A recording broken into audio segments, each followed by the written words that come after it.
Hello everyone, welcome back. So first off, I apologize for the lighting. It's terrible in here. This camera just doesn't do well inside. But so this is display case number 2. I have my overflow of fob knives in here. I also have all my fruit knives in here. I did a video on those a while back.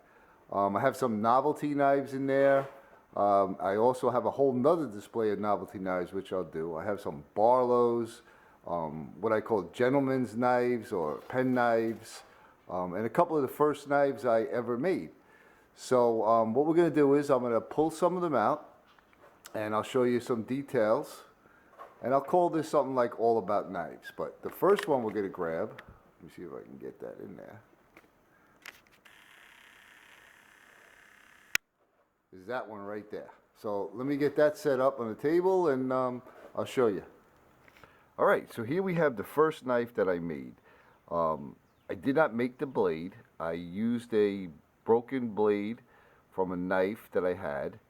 And what I did was I reprofiled it and made it thinner. It was probably about that wide, maybe about an inch wide. And I profiled it down and I made a convex grind on it. Before I even knew what a convex grind was.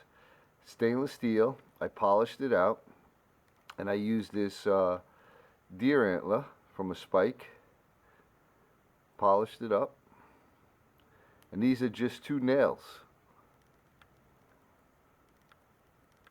So it came out really nice. It's really sharp. Now this is a great knife to use when you're camping for like preparing your meals and eating your meals. It's not a, a bushcraft knife per se. You're not going to be batoning this or striking ferro rods with it and stuff. This was more a kind of a display piece, but very useful in the camp.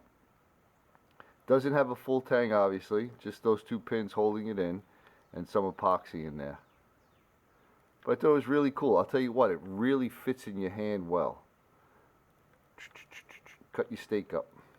So there you go. That's the first knife that I ever made. And I appreciate you watching. I appreciate your views. I hope you're having a great day, and we'll see you on the next one.